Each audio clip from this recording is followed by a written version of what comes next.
하면서 오늘부터 대림절 또는 강림절, 대강절, 주님의 오심을 기다린다 하는 그런 뜻이죠. 절기가 이제 성탄절까지 진행이 됩니다. 대림절, 이 대림절이 처음 시작하게 된 것은 이제 그 새로운 신자들이 이제 교회에 오고 이제 이 사람들에게 세례를 베푸는 때가 매년 이제 첫 주일에 세례를 베풀었어요. 이제 새해가 되면 첫 주일에 세례를 베푸는데 그 세례를 받을 때까지 이제 회개하고 또 말씀도 배우고 또 주님을 영접하는 이제 그러한 준비 기간으로서 이 시간을 두었던 것이 이제 교회 역사 계속 이렇게 이제 이어지면서 오늘날의 대림절, 대강절로 이렇게 발전이 되게 된 겁니다. 그러니까 원래는 이제 새로운 신자들이 세례를 받기 위하여 훈련하고 준비하는, 또 기도로 준비하는 바로 이제 그러한 시간이 바로 이 대림절이었습니다. 이제 오늘 우리들은 그러나 여기에 이제 성탄절이 있기 때문에 우리가 그러면 이 시간을 우리들은 그럼 어떻게 보낼 거냐? 새신자들뿐 아니라 우리들도 주님께서 우리에게 오시기를 우리가 기억하고 또 우리가 우리 마음속에 주님이 오시기를 기도하고 사모하면서 또 우리에게서 잘못을 주님 앞에 또 회개하고 돌이키고 또 새로운 삶을 위하여서 결단하고 기도하는, 또 주님은 이제 또 우리에게 다시 오시겠다고 약속을 하셨잖아요. 그래서 이제 다시 오실 주님을 기다리고 사모하는 그런 절기로 이제 이 대림절을 보내게 된 겁니다. 예수님은 2000년 전에 이 세상에 오셨습니다. 육신을 입고 2000년 전에 이 땅에 오셨는데, 예수님께서 이 땅에 오신 것을 우리가 임마누엘이라고 말하죠. 임마누엘 하셨고, 또 이 땅에서 육신으로서의 그런 삶을 예수님은 사셨고, 그리고 예수님께서 십자가에서 죽으신 것도 역사적인 사실이고, 또 주님이 부활하시고 승천하신 것도 역사적인 사실입니다.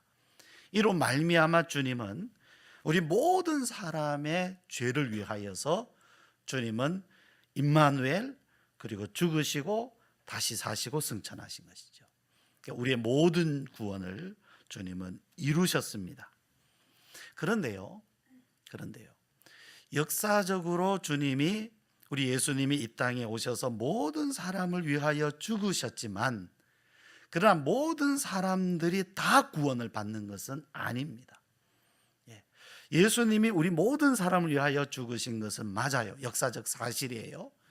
그러나 역사적 사실만 가지고 우리 모든 사람들이 다 그냥 자동으로 구원을 받는 것은 아닙니다. 말하자면 예수님께서 이 땅에 오셔서 우리 모든 사람을 위하여 구원의 길을 열어주신 것이지 구원을 다 받은 것은 아니라는 사실입니다. 그럼 누가 구원을 받느냐? 예수님을 믿는 사람, 예수님을 자신의 구주로, 즉 역사적으로 이 세상에 오셔서 십자가 지신 그 예수님, 죽으신 예수님, 그 예수님의 죽으심이 바로 나를 위한 것입니다, 바로 나의 죄 때문입니다 하고 고백하고 예수님을 나의 구주로 믿고 영접하는 사람, 바로 그 사람이 구원을 받습니다. 뿐만 아니라 예수님은 이와 같이 믿음으로 예수님을 믿고 영접하는 그 사람의 마음속에, 그 사람의 삶 가운데 주님이 오십니다. 주님이 오십니다. 그러니까 역사적으로 오신 예수님, 역사적으로 오셨던 예수님이 지금은 우리의 마음 안에 나의 주님으로 지금 여기에 있는 나에게, 내 마음속에, 여러분의 마음속에 오셔야 하는 것입니다. 그리고 오십니다. 그리고 뿐만이 아니죠. 예수님이 우리 마음에 이제 오셨으니까 됐다 하는 것으로 끝나는 게 아니죠. 계속해서 예수님이 우리 마음 안에서 살아주시는 삶이 있어요. 이제는 지금까지는 내가 살아왔어요, 죄인으로서. 그러나 이제는 예수님을 마음 가운데 모시고 예수님이 살아주시는 삶을 사는 겁니다. 그런데 이것이 처음부터 충만하거나 성숙하게 되는 게 아니거든요. 마치 씨앗을 땅에 심으면 그 씨앗이 자라나는 것과 같이 처음에는 아주 미약합니다. 미미하죠. 예수님을 모셨어도, 내가 믿음을 가졌어도 처음에는 미약합니다. 그래서 점점 우리는 이러한 믿음, 즉 예수님이 내 안에서 사시는 삶이 점점 충만해져야 되는 것입니다. 자라나야 하는 것이거든요. 그래서 우리가 예수님을 기다린다. 아니 이미 예수님 오셨는데 뭘 또 기다리느냐? 뭐 재림하시는 예수님을 기다린다는 것이냐? 맞지만 가장 중요한 것은 지금입니다. 지금 오늘 내 마음속에 오셔야 하는 예수님. 아직까지 한 번도 예수님을 영접해 본 적이 없는 사람, 영접한 적이 없는 사람이라면 예수님을 모셔드려야 돼요. 그러면 저는 이미 예수님 경험했고 모셔드렸고 예수님 제 안에 사시는 것을 저는 확신하는데요. 그래도요, 계속해서 부어져야 됩니다. 계속해서 주님이 내 안에 오셔서 살아주시는 삶이 계속해서 더 충만해져야 됩니다. 그 충만함을 우리는 사모해야 됩니다. 기다려야 됩니다. 그러니까 예수님이 오시기를 기다린다 하는 것은 단지 어떤 새신자가 이제 예수님을 영접하기 위해서 준비하는 것만을 의미하는 것 아니고, 또 다시 오실 예수님을 기다린다 하는 의미만 있는 것이 아니라 오늘 계속해서 예수님이 더욱 내 안에, 여러분 안에 충만하여 주시기를 우리가 사모하는 것, 이것이 사실은 가장 중요한 것입니다. 자, 그렇다면 우리는 어떻게 예수님을 기다리고 어떻게 예수님을 모셔드릴 수 있을까요? 먼저는 주님이 어떤 분인지 우리는 알아야 됩니다. 모르면 안 되죠. 우리가 집안에 어떤 사람을 들인다 합시다. 집안에 뭐 잠시 동안 들어오는 일이라 한달지라도 우리가 그 사람이 누군지 모르고서는 사실은 집안에 사람을 들이기가 어려워요. 더군다나 그 사람하고 앞으로 계속 같이 살아야 된다면, 그 사람이 누군지 모른다면 그분을 집안에 들일 수 있겠습니까? 그건 안 되는 거죠. 마찬가지예요. 우리가 예수님, 수없이 많은 사람들이 예수님을 믿는다, 예수님을 예배한다, 뭐 기독교가 어떻다 한달지라도 예수님을, 내가 개인적으로 예수님이 어떤 분인지 알아야 우리는 예수님을 믿을 수 있고 예수님을 마음에 모셔드릴 수 있는 것입니다. 그렇잖아요. 다른 사람이 아무리 좋은 믿음을 가지고 예수님을 믿고 모셔드렸다 해도 내가 예수님이 누구신지 어떤 분이신지 잘 모르면 선뜻 내 마음이 예수님을 향하여 열리질 않게 되는 것입니다. 그래서 예수님이 어떤 분이신지, 하나님이 어떤 분이신지 우리는 알아야 됩니다. 또 하나는 우리가 주님께서 내 안에 오셔서 살아주시는데, 그렇게 살아주시기를, 내 안에 오셔서 내 안에 거하여 주시기를 우리는 기도해야 됩니다. 그런데 자발적으로 기도해야 됩니다. 이 신앙의 자발성이라고 하는 건 굉장히 중요합니다. 그냥 누가 시키는 대로 그냥 한다고 해서 그냥 자동으로 되는 것이 아니라 내가 믿고자 하는 마음이 있어야 돼요. 내가 예수님을 마음에 모셔드리고자 하는 그런 자발적인 마음의 소원이 있어야 하는 것입니다. 내가 예수님을 믿겠습니다. 예수님을 내 마음속에 모셔드리겠습니다. 그래서 내 목소리, 내 음성으로 하나님 앞에 기도해야 됩니다. 내가 주님을 내 마음에 모셔드리기를 원합니다. 내가 주님을 믿고자 합니다. 우리는 주님 앞에 자발적으로 기도해야 됩니다. 자, 그런데요, 이런 일들을 위해서 다윗은 오늘 기도 가운데에 이런 내용을 말씀하고 있어요. 다윗이라고 하면 우리가 구약 시대에 정말 훌륭한 참 위대한 그런 신앙인 아닙니까? 그런데 이러한 다윗이 오늘 이 시편 25편을 통하여서 그가 어떻게 주님을 알아가는지, 그리고 어떻게 주님을 기다리는지, 어떻게 그가 자기의 마음속에 주님을 모셔드리는지 하는 것을 우리는 이 말씀을 통해서 깨달아 알 수 있습니다. 그런데 여러분, 이 말씀, 오늘 이 시편 25편의 이러한 말씀들은 결코 다윗이 초신자 때 쓴 시편이 아니라는 사실이죠. 네. 이런 거는 뭐 예수님이 영접하는 것은 뭐 초신자나 하는 거야, 이렇게 아니라는 거죠. 이미 그는 하나님을 많이 알아요. 잘 알아요. 네. 그러나 이 기도로 하나님 앞에 나아갔다는 사실 우리가 생각해야 됩니다. 1절 말씀을 먼저 한번 보실까요? 1절 말씀,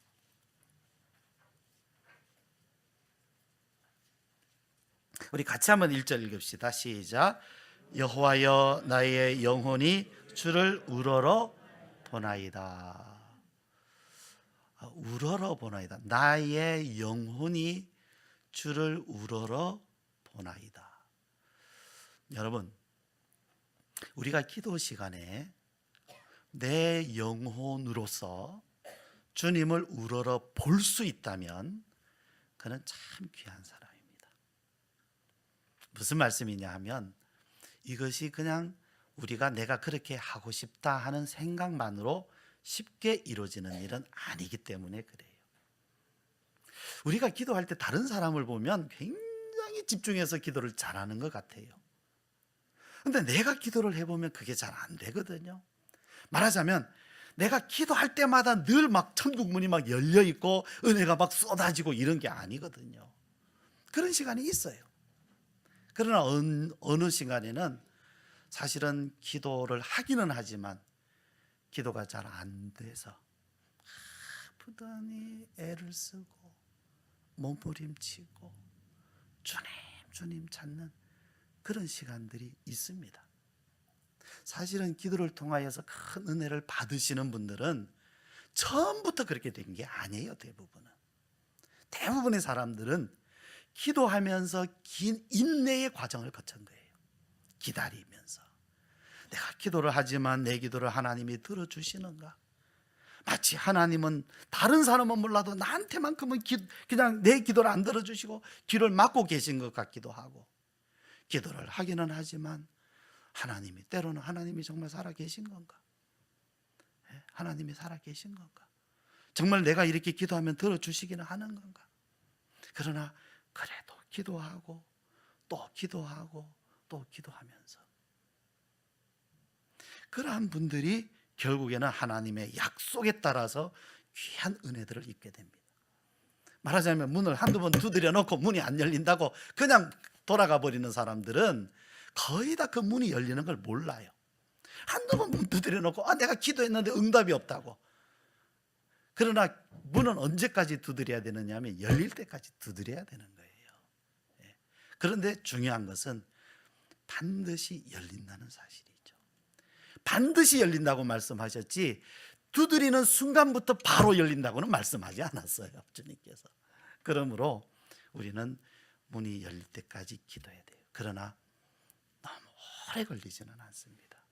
그러나 한동안은 우리에게 인내가 필요하고 기다림이 필요합니다. 여기 다윗은 기도하기를 나의 영혼이 주를 우러러 보나이다. 이게 이제 직접적인 표현을 한다면 내 영혼을 들어서 주님 앞으로 가져갑니다, 이런 뜻을 가지고 있어요. 그러니까 내 영혼을 가지고 지금 기도하는 거예요. 내 영혼을 주님을 향하여서 지금 드리는 거예요. 내 영혼을, 주님 이것이 내 영혼입니다 하면서, 그게 기도예요. 근데 정말 우리가 이 기도에 이러한 마음에 집중되어서 정말로 내 영혼을 주님 앞에 드릴 수 있는 그 시간까지 나간다면 이미 이 기도는 굉장히 사실은 깊은 기도죠. 뿐만 아니라 우리도 나도 이 시간을 바라보면서 기도해야 되는 거예요. 내 영혼을 주님 앞에 우러러 드릴 수 있는 시간까지, 그 시간을 우리가 내 기도도 정말 그렇게 됐으면 좋겠다. 내 신앙, 내 믿음도 정말 그렇게 됐으면 좋겠다. 내 영혼을 주님 앞에 드릴 수 있는 데까지, 우러러 주님을 보는 그 시간까지 내가 나갔으면 좋겠다는 그런 소원, 굉장히 중요하죠. 자, 이 다윗의 기도는 이렇게 시작하고 있습니다. 여호와여, 나의 영혼이 주를 우러러 보나이다.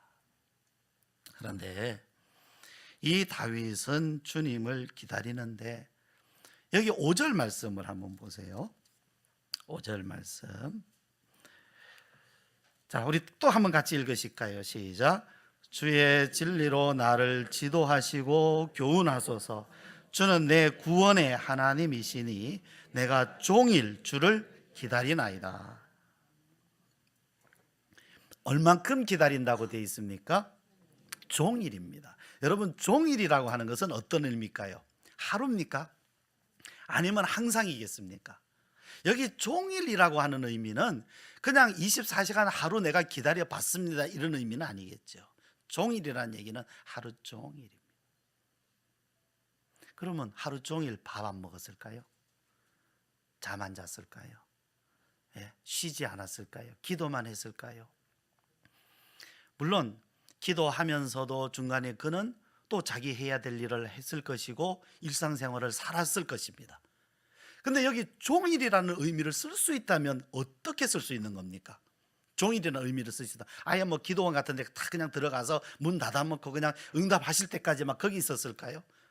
그런 의미보다는 무엇이, 기도하는 마음이 항상 거기에 있었다는 거죠. 그러니까 일상생활을 하면서도 이 마음이 항상 기도하는 마음 속에 누구를 기다려요? 주님을 기다렸다는 얘기입니다. 우리가요, 어떤 일을 기다리는 때도, 어떤 내가 바라는 일을 내가 기다릴 때에도 집중해서 기다립니다. 집중해서. 그렇지 않습니까? 내가 어떤 사람을 기다린다면 계속해서 거기에 관심을 두고 거기에 마음을 두고 그분이 올 때까지 기다립니다. 내가 이 사람을 만나야 된다 그러면 만날 때까지 기다리지 않습니까? 어떤 사람은 1년도 기다리지만 어떤 사람은 평생을 기다리는 사람도 있어요. 사람도 그렇게 기다려요. 사람도 정말 소중한 사람이라면 평생이라도 기다리지 않습니까? 어떤 소중한 일이라면 평생도 기다리지 않습니까? 근데 여기 다윗은 누구를 기다린다고요? 주님을 기다려요. 말하자면 그 정도로 기다려야 주님이 소중한지 알지 않겠습니까? 그냥 오며 가며 만나는 사람들, 여기 교회 앞에 여기 구역에는 하루에도 수없이 많은 사람들이 왔다 갔다 합니다. 진짜 사람들이 많이 왔다 갔다 해요. 그런 생각 들어요. 단 5분만 저 사람들이 5분만 지나가는 사람들을 교회로 데리고 올 수 있다면 교회가 이미 부흥하고도 남았겠다. 뭐 차고 넘치겠다. 정말 많은 사람들이 여기 왕래를 합니다. 그러나 그렇게 많이 왕래하는 사람들이 나에게는 어떻습니까? 그 사람들을 만나고 지나치고, 그죠? 잠시 동안은 의식하지만 스쳐 지나가고, 그 사람들은 엄밀하게 말하면 의미가 없는 거예요. 서로 그냥 의미 없이 그냥 길을 서로 부딪히지만 않게 지나가면 되는 거 아닙니까? 그렇게 해서는 그 사람의 소중함을 압니까? 몰라요. 아무리 귀한 사람이 여길 지나가도 그 사람의 소중함을 우리는 아무도 모릅니다. 만약에 우리가 주님을 아주 쉽게 만날 수 있다면, 기다리지도 않고 주님이 그냥 먼저 찾아서서 여기 있다, 나 여기 있다 그러신다면 우리는 주님이 귀하신 거 모릅니다. 그러나 정말 종일 주님을 사모하고 기다리고 기다린 사람들은 주님이 얼마나 소중한지 알아요. 주님 편에서도 그냥 기다리기만 하시지는 않지요. 기다리는 사람에게 주님을 점점 알아가게 하시는 거예요. 알아가게 하시는 거예요. 나는 주님을 잘 모르겠습니다. 뭐 영적 체험이 없습니다. 딱 하나의 답 열쇠만 있어요. 기다리셨느냐는 거죠.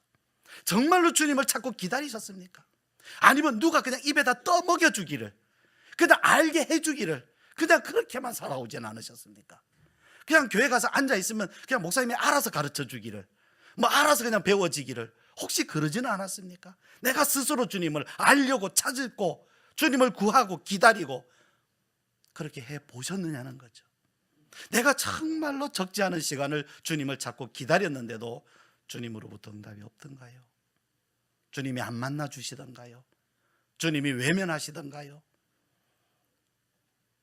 우리가 주님을 외면하지 않는 이상 주님은 우리를 외면할 리가 없습니다. 우리가 주님을 찾는 이상 주님이 우리를 안 찾으실 리가 없는 거예요. 문제는 주님은 우리를 찾으셔도 우리가 주님을 찾지 않으면 우리는 만날 수가 없습니다. 주님을 만나는 자리, 내 영혼을 주님 앞에 드리는 자리로 가야 됩니다. 그런데 이렇게 다윗이 주님을 바라고 기다리는 데에는 오늘 말씀에 의하면 크게 두 가지 이유가 있었어요. 왜 이 사람이 이렇게 주님을 기다렸을까? 첫 번째는 보니까 부끄러움 때문이에요. 부끄러워서, 수치스러워서. 누가? 자신이. 두 번째는 주님의 진리 때문에. 주님의 진리, 주님의 도. 자, 여기 오늘 3절 그리고 7절 말씀을 보면 부끄러움에 대해서 말씀하고 있어요. 부끄러움. 3절 보시면 주를 바라는 자들은 수치를 당하지 아니하려니와 까닭 없이 속이는 자들은 수치를 당하리이다. 또 7절 말씀, 7절도 우리 같이 읽으실까요? 시작. 여호와여, 내 젊은 시절의 죄와 허물을 기억하지 마시고 주의 인자하심을 따라 주께서 나를 기억하시되 주의 선하심으로 하옵소서. 아멘. 다윗이요, 그가 지금 부끄러워하고 있습니다. 부끄러워하고 있어요. 주님, 참 부끄럽습니다. 하나는 주님 앞에 너무 부끄럽고, 또 사람들 앞에서도 너무 부끄럽고, 더 나아가서 이 부끄러움을 누가 공격하느냐 하면 원수들이 공격을 하는 거예요. 너 봐라, 너 그런 사람 아니냐. 참 견디기 어렵죠. 사람이 자기가 부끄러움을 모르는 사람은 누가 말을 해도 그게 부끄러운 줄 모르고 뻔뻔하잖아요. 그러나 자기의 부끄러움을 자기가 알고 있는데 그 부끄러움을 남이 공격을 해버리면 어떻게 됩니까? 무너져요. 무너져요. 내가 생각해도 내가 부끄러운데 그걸 가지고 공격을 하는 거예요. 너 봐라. 그걸 잘하는 사람이 누구겠어요? 당연히 마귀, 원수, 사탄, 원수들이 와서. 왜냐하면 원수들은 당연히 약점을 공격하지 않습니까? 그러니까 견딜 수가 없는 거죠. 그것이 어디서부터 나오느냐 하면 내 젊은 시절의 죄와 허물. 여기서 젊은 시절이라고 하는 것은 물론 다윗의 젊은 시절을 의미할 수도 있을 거예요. 그러나 한편으로는 젊은 시절처럼 말하자면 하나님을 떠나서 방종하고 그러면서 교만하여서 사는 그러한 시절을 상징적으로 의미하기도 해요. 근데 실제 젊은 시절이든 그게 상징적이든 중요한 것은 어쨌든 다윗도 주님을 멀리하면서 방종하고 방탕하는 데가 있었다는 거죠. 정신적으로 방탕을 했든 실제로 방탕을 했든 어쨌든 그가 교만하여져서 하나님을 멀리한 때가 있었다는 거죠. 그런데 그것이 기억나는 거예요. 너무 부끄러운 거예요. 너무 부끄러워요. 물론 우리는 다윗의 범죄를 알죠. 우리도 아는데 다윗이 모를 리가 없잖아요. 우리도 다 알고 있잖아요. 제가 만약에 진짜 이 성경에서 아주 위대한 인물로 지목되는 이 다윗이라고 하면 진짜 저 같으면 좀 그런 안 좋은 얘기는 빼자 그럴 것 같아요. 근데 성경은 적나라하게 그냥 정직하게 다 적어놨어요. 그러니까 성경은 위인전기가 아니에요. 한만 읽어봐도 절대로 위인전기가 아니에요. 사람이 잘났다, 사람이 위대하다, 절대 그렇게 말씀하지 않아요. 하나님, 참 부끄럽습니다. 너무 제가 부끄럽습니다. 이전에 내가 주님을 멀리하면서 그렇게 살았던 모든 삶이 이제는 그대로 부끄러움으로 돌아오고 있는 거예요. 부끄러워요. 그래서 그는 하나님 앞으로 돌이켜 회개합니다. 주님, 이 부끄러움을 용서하여 주시옵소서. 내 젊은 시절의 죄와 허물을 기억하지 마시옵소서. 기억하지 마시옵소서. 네, 여러분, 단지 기억하지 마시옵소서라는 것이 단순히 하나님 기억에서 지워주십시오라는 의미만 들어있지 않아요. 여기에는 하나님의 약속이 있기 때문에 그래요. 어떤 약속입니까? 내가 너희 불법과 죄를 다시는 기억하지 아니하리라. 왜요? 대속자가 있기 때문에. 하나님께서 우리에게 대속자를 주시는 것은 우리로 하여금 그 대속자를 의지하여 믿고 구원을 얻을 수 있게 하신 것이고, 뿐만 아니라 이 대속자로 인하여서 하나님은 내가 너희의 죄와 불법을 다시는 기억하지 아니하리라. 그래서 시편 32편 말씀에도 허물의 사함을 받고 그 죄의 카리우심을 받는 자는 복이 있다. 그러니까 다윗은 그냥 하나님이 나에게 왕도 되게 해주시고 무슨 이래서 그가 행복한 게 아니라 가장 행복하고 이것이 복이다 한 것이 그의 죄가 하나님 앞에 사함을 받았기 때문입니다. 또한 다윗은 주님의 진리를 알고 싶은 간절한 마음 때문에 그랬어요. 주님의 도. 전에는 내 뜻대로 살았지만 이제는 주님의 진리를 따르고 교훈을 받고 싶어요. 이제는 주님의 진리를 따르고 싶어요. 이제는 주님의 지도, 주님의 인도하심, 주님의 교훈을 받으면서 살고 싶은 간절한 마음이 있었어요. 왜요? 내가 내 멋대로 내 뜻대로 살아보니까 됩니까? 결국에는 망해버리거든. 비록 왕이고 다 갖춰졌잖아요. 내가 할 수 있는 건 진짜 원하는 건 웬만하면 다 할 수 있는 게 왕 아닙니까? 근데 왕이 돼서 살아봐도 뭐예요? 결국에는 거기에 남는 게 없어요. 남는 게 없어요. 사람이 교만해서 얻을 수 있는 것은 아무것도 없습니다. 여러분, 우리가 주님의 진리를 안다면 그것은 인생을 아는 것과 같습니다. 왜냐하면 주님께서 우리를 지으셨기 때문이고, 주님의 진리는 항상 우리의 인생을 비추고 계시기 때문에 그렇습니다. 그래서 진리를 안다는 것은 인생이 뭔지를 안다는 거예요. 물론 우리가 주님의 진리를 다 알 수는 없겠지요. 그러나 주님의 진리를 알아갈수록 가장 먼저 드러나는 게 뭐냐면 내 인생이 뭐냐라는 거죠. 내 인생이 뭐냐라는 답이 나오기 시작하는 거예요. 사실은 여러분, 오늘 우리 시대에 어마어마한 지식이 쏟아져 나오고 있지 않습니까? 진짜 어마어마한 지식.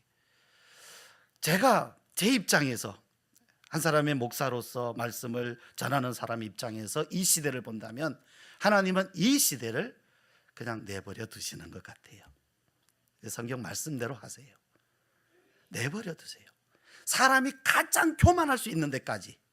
말하자면 예전에 7층짜리 바벨탑을 쌓았다면 지금은 100층, 200층, 700층을 쌓더라도 일단은 다 쌓을 때까지는 두시는 것 같아요. 사람이 가장 교만할 수 있는 데까지. 7층에서 떨어지는 것보다 700층에서 떨어지면 더 많이 떨어지겠죠. 그렇지 않습니까? 지식이 어마어마하게 쏟아져 나오고 있으면서 모든 것이 상대적입니다. 이제는 절대적인 것이 그런 개념들이 없어져 버리는 거예요. 모든 것이 상대적이에요. 누가 이 시대의 기준이 어디 있습니까? 이 시대의 양심까지도 기준이라는 게 어디 있습니까? 그렇잖아요.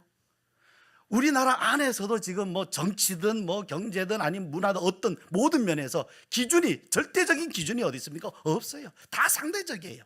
내가 좋으면 좋은 거고 내가 싫으면 다 싫은 거예요. 내가 좋으면 다 옳은 것이고 내가 싫으면 다 잘못되고 나쁜 거예요. 내가 좋으면 잘 된다 그러고 내가 싫으면 다 잘못돼 간다라고 말하고 있는 게 지금 우리 시대 아닙니까?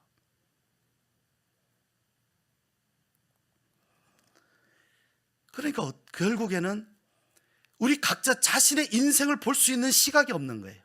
내가 지금 내 인생이 어디를 향해서 어떻게 가고 있는지 볼 수 있는 빛이 없어요. 그럼 주님의 진리는 무엇입니까? 우리를 창조하신 분이 우리의 인생, 이건 시대와 상관없어요. 우리의 사상, 철학, 문화와 상관없어요. 우리의 인생이 어느 길로 가야 하는지, 하나님이 우리의 인생을 어디로 인도하시는지를 우리는 거기서 비로소 발견할 수 있게 됩니다.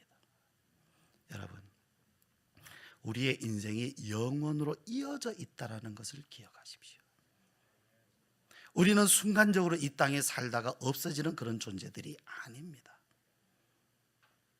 분명히 우리의 삶은 여기에서부터 영원으로 이어지고 있는데 어느 쪽이 좀 더 길까요? 여기와 영원하고 어느 쪽이 좀 더 길겠습니까? 조금 정도가 아니죠. 비교할 수 없을 만큼입니다. 영원에 비하면 지금은요, 진짜 순간에 불과한 것입니다. 그런데 참 우리가 어리석은 것은 이 짧은 시간 안에 불과 70년, 80년, 90년 이 시간을 가지고 영원을 판단하고 있어요. 그 시간이 있다 없다라고 말이죠. 역시 마찬가지 아닙니까? 내 눈을 감으면 밤인 거고 내 눈을 뜨면 낮이 되는 거죠. 내가 눈을 감으면 영원도 없다라고 생각하는 거고 눈을 뜨면 영원이 있다고 생각하는 거 아닙니까? 증거가 없는 사람들의 태도가 그렇습니다. 그러나 성경은 수없이 우리들에게 증거를 보여주세요.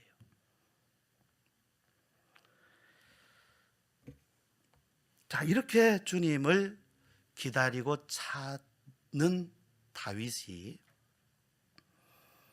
매우 중요한 사실 하나를 알게 됩니다.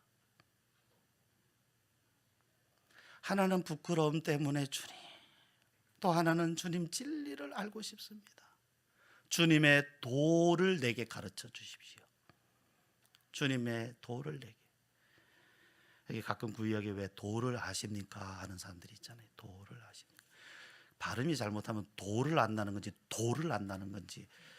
그러면 시편 25편에 말씀하시기를 주님의 도를 알고 싶으시면 하나님께로 오십시오. 이게 정답이죠.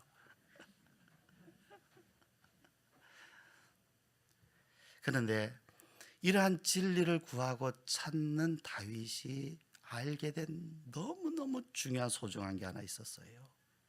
그것은 다름 아니라 하나님의 진리는 인자하심이라는 겁니다.